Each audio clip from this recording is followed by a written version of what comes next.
Matthieu chapitre 6, à partir du verset 5 que nous allons lire. Instruction sur la prière que Jésus nous a donnée. Alléluia. Seigneur, nous te prions de prendre toute la place et de nous conduire au nom de Jésus. Lorsque vous priez, ne soyez pas... Matthieu chapitre 6, je lis à partir du verset 5. Lorsque vous priez, ne soyez pas... Lorsque vous priez, ne soyez pas comme les hypocrites qui aiment à prier debout dans les synagogues et au coin des rues pour être vus des hommes. Je vous le dis en vérité, ils ont leur récompense. Mais vous, quand tu pries,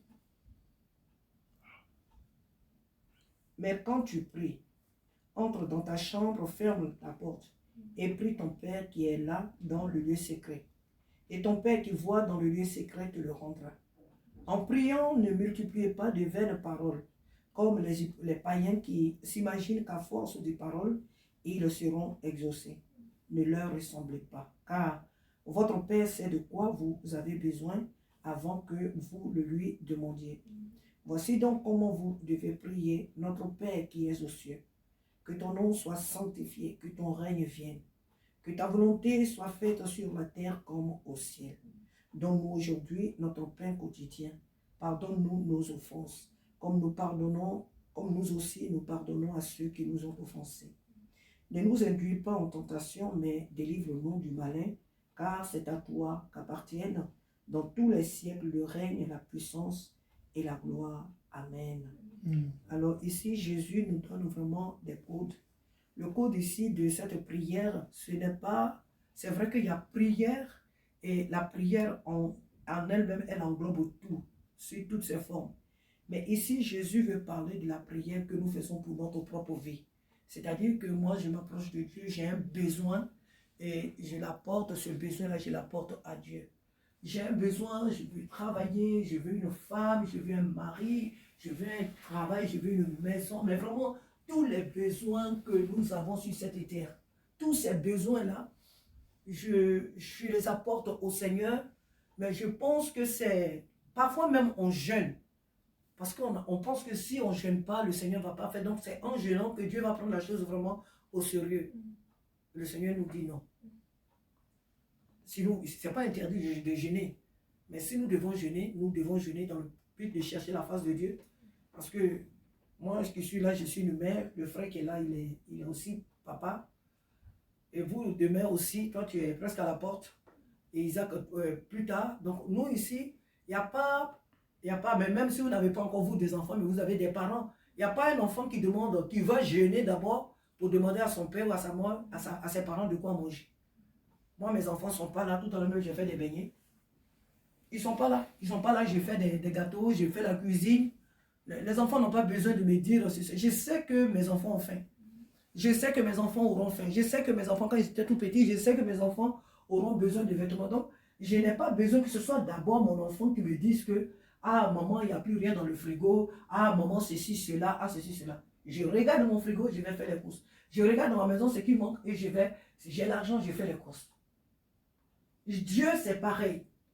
Mais puisque, quand bien même que les parents savent les besoins de leurs enfants, mais l'enfant quand même quelquefois dit aux parents, ah papa, moi je veux que tu m'achètes une chaussure, ah maman nous on ne veut plus manger ça, c'est ça qu'on veut manger, non on est fatigué de manger telle chose, c'est ça, non on ne veut plus.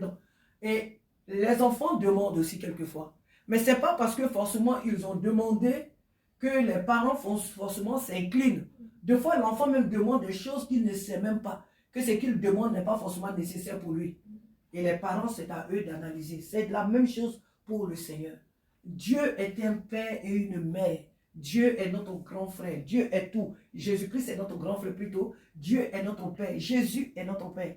Et tout ce qu'il veut, c'est que nous fassions des prières de foi. La prière de foi n'est pas celle-là qui va faire trop de détours. S'apitoyer. Il faut d'abord qu'on s'apitoie. Il faut d'abord qu'on crie. Il faut qu'on montre à Dieu qu'on parle mieux le français ou la langue dans laquelle on prie. Il faut qu'on fasse vraiment des verbes, je ne sais pas. Non, Dieu est simple, c'est un Père. Seigneur, j'ai besoin de ça. Seigneur, j'ai besoin de ça. Il veut qu'on lui demande. Donc, Seigneur, voilà la chose dont j'ai besoin. Et on prie tout courtement. Et la prière simple et courte est une prière de foi aussi. C'est une prière de foi. Alors ici, ce soir, nous sommes à une réunion d'intercession. Jésus ne parle pas de la prière d'intercession. Quand je prie pour un frère, quand je prie pour une soeur, je peux faire des prières de foi, c'est vrai, mais la prière d'intercession nécessite beaucoup d'insistance. La prière d'intercession nécessite beaucoup de... C'est pas que tu pries pour dire que tu veux forcément convaincre Dieu, mais la prière d'intercession n'a rien à voir avec nous, nos prières personnelles, parce que nous demandons quelque chose à Dieu. Dieu veut que nous utilisons la foi. Dieu veut que nous sachions ici dans ce passage, le Seigneur veut nous dire tout simplement que lorsque nous nous approchons de lui et que nous lui demandons quelque chose, nous devons mettre notre foi en action. Nous devons savoir que Dieu nous écoute. Nous devons savoir que ce que nous lui avons demandé, il a entendu et qu'il va agir. Quelque part dans sa parole, il dit, vous demandez, vous ne recevez pas. Pourquoi? Parce que vous demandez mal. Parce que vous demandez mal. Vous demandez dans le but de satisfaire vos besoins égoïstes. Il faut qu'on me regarde. Seigneur, donne-moi une voiture. Seigneur, donne-moi une femme. Seigneur, donne-moi. Parce que ce sont nos besoins ici sur la terre. Si ce n'est pas la femme, si ce n'est pas le mari, les enfants, le travail, manger, boire. Ça, c'est tous nos besoins sur la terre. Même quand on est responsable de Dieu, Seigneur, envoie les âmes. Seigneur, envoie les âmes. Mais quand tu dis au Seigneur d'envoyer les âmes, c'est pourquoi on dit que toi, tu as la plus grande église, quoi. Si c'est dans cet esprit-là, c'est aussi mauvais. Quand bien même que cela est bien, mais quelque part, la disposition du cœur est mauvaise. Donc, ce n'est pas bien. Donc, il faut que nous ayons tout simplement confiance, la foi dans le Seigneur, dans les choses que nous lui demandons. Que nous nous approchions de lui avec foi. Que nous sachions que les choses que nous demandons à Dieu, il entend et qu'il est capable de nous répondre. Mais ne demandons pas dans le but de faire voir, de nous faire écouter ou je ne sais pas, de paraître aux yeux des hommes. Demandons à Dieu véritablement, exprimons vraiment nos besoins devant le Seigneur. Dieu veut que nous fassions des prières de foi. Ce soir, nous sommes à une réunion d'intercession. Et la prière d'intercession nécessite que même que tu fasses des prières de l'enfantement, c'est-à-dire les prières, mais vraiment avec instance, que tu pries vraiment de tout ton cœur, parce que la situation, tu sais qu'elle est vraiment, vraiment, vraiment importante et qu'elle nécessite que tu cries vraiment à l'Éternel. Donc ça, c'est une autre forme de prière. Alléluia. Ce soir, le Seigneur dit de ne pas ressembler à certaines personnes qui prient dans le coin de rue, au dehors, partout, qui aiment que quand elles prient, il faut qu'on les voie, il faut qu'on les regarde, il faut qu'on sache qu'elles prient beaucoup. Elles ne vont jamais dans leur champ pour prier. Elles sont dehors, dans tous les coins des rues, elles peuvent mettre quelque chose à terre, une natte à terre. C'est de ces personnes que Dieu parle. Et même il y a d'autres aussi, dans nos milieux chrétiens, aussi qui font ça. Et dans les églises, évidemment, qu'on sache qu'elles prient bien. Il y a des personnes, quand elles prient là, on dit à l'église de prier que tout le monde prie un à un. Elle va prendre au moins 10 à 20 minutes pour prier. Elle pénalise toute l'église.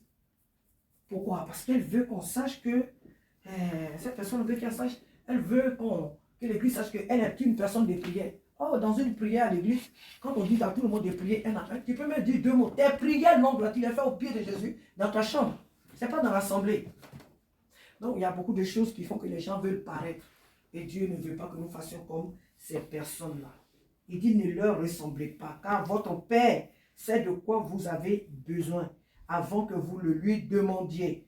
Voici donc il nous montre comment nous devons prier. Jésus nous montre comment, en tant que ses enfants, nous devons prier. Premièrement, il dit, notre Père qui est aux cieux. Il commence d'abord par la reconnaissance. La reconnaissance et l'adoration. Notre Père qui es aux cieux, que ton nom soit sanctifié, que ton règne vienne. Cette prière, on la répète très souvent dans les églises, mais c'est des codes que Jésus a donnés. Ce n'est pas forcément la répéter telle qu'elle est écrite là. C'est des codes qui sont à l'intérieur. Comment le chrétien doit prier. Le chrétien qui prie, il commence d'abord par l'adoration. L'adoration, c'est pas merci Seigneur, parce que tu m'as donné ça. C'est dire d'abord qui est Dieu, la grandeur de Dieu. Et lever d'abord Dieu. Tu as fait ça, tu as fait ça. Tu es grand, tu es redoutable, tu es puissant, tu es merveilleux. Et ensuite, le chrétien doit demander pardon. Il doit rechercher la sanctification. Quand tu viens dans la présence de Dieu, parce que la Bible dit quoi? Dans Ésaïe, vous demandez, vous ne recevez pas. Et plutôt, vous priez et je n'entends pas. Pourquoi? Parce que ce sont vos péchés qui m'empêchent de vous entendre. qui m'empêchent de vous écouter. Donc, quand nous faisons des choses qui ne sont pas bien, que nous prions, nos prières peuvent ne pas aller jusqu'à Dieu. Et donc, pour cela, nous demandons pardon, Seigneur, pour ne pas que nos fautes soient un obstacle à nos prières. Donc, nous recherchons la sanctification. Demandons pardon, Seigneur, pour nos fautes. Ensuite, qu'est-ce que nous faisons? Nous remercions Dieu. Tu as fait du bien à quelqu'un. Dieu est un homme aussi. Hein? Dieu est Dieu, c'est vrai, mais il nous a fait tel que lui, il est, hein, l'homme. Donc, tu t'imagines que tu as fait du bien à quelqu'un, la personne ne te dit même pas merci. Dieu n'aime pas l'ingratitude. Même si tu as vu que dans la journée, il ne t'a pas donné des avions, mais tu n'as aucune idée de ce qu'il a fait pour toi. Dans la journée, s'il t'avait ouvert un peu les yeux, tu comprendrais. Mais il t'a fermé les yeux exprès. Donc, dans le secret, Dieu fait tellement de choses dans nos vies que lui dit tout simplement merci. Ne devait pas te prendre, je ne sais pas, ne devait pas te paraître comme soulever un gros poids.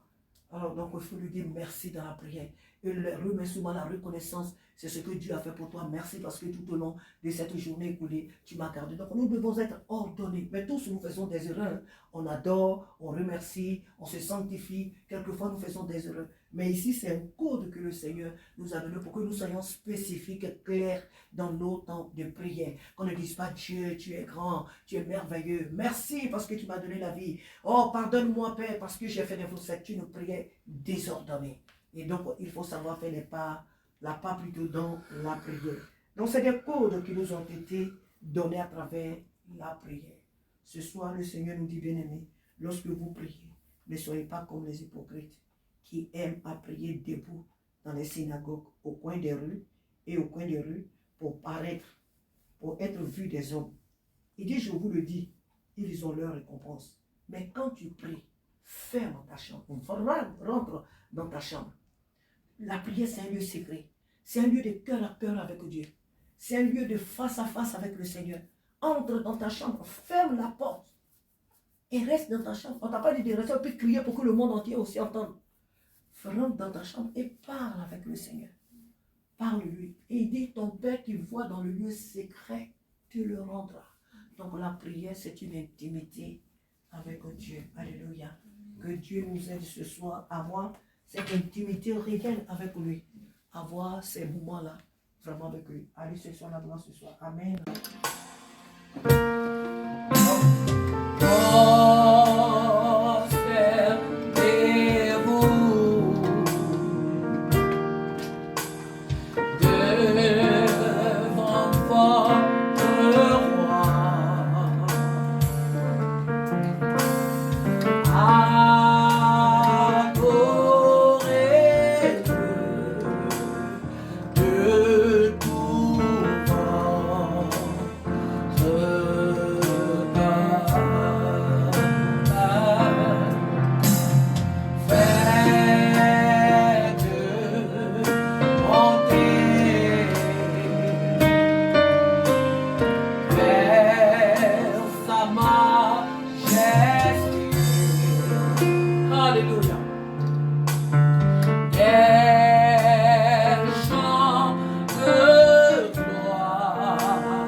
Alléluia.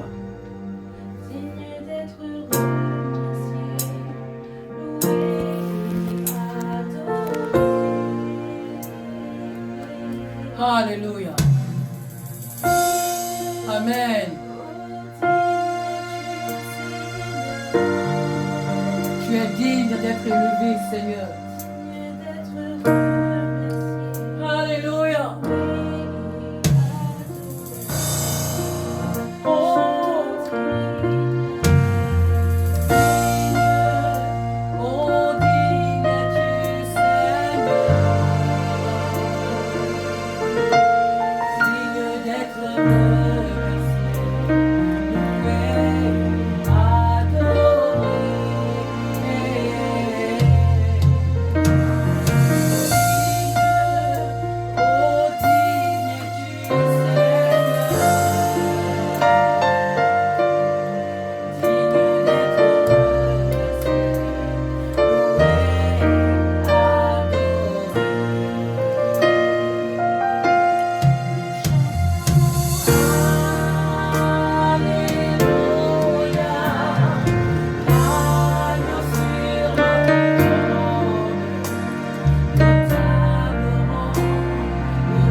Seigneur.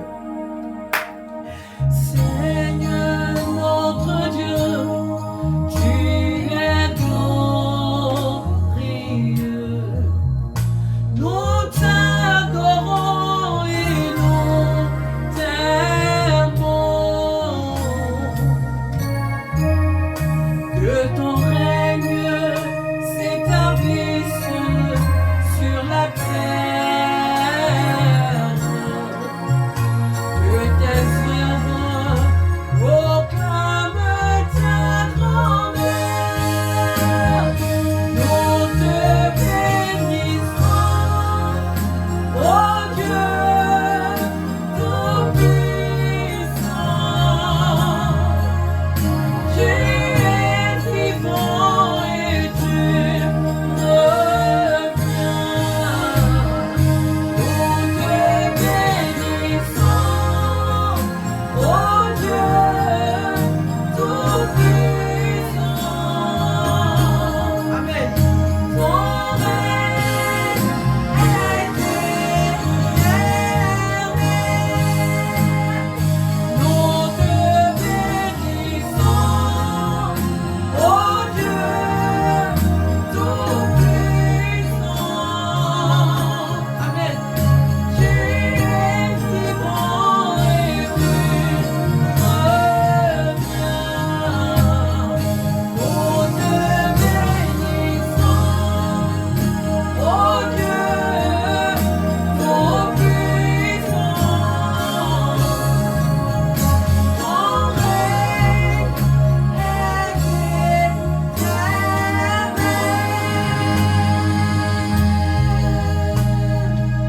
Alléluia. Oh, Alléluia. Merci, Seigneur. Ton règne est éternel. Quand je le dernier, s'il vous plaît. Quand je regarde. C'est tout bon. Alléluia. Alléluia. Quand je regarde ta sainteté, Amen. et quand je contemple ta beauté, Alléluia. Amen. les choses qui Amen. ne valent Alléluia. Oh, Alléluia. plus rien. Je n'éprouve la joie de chanter. Amen.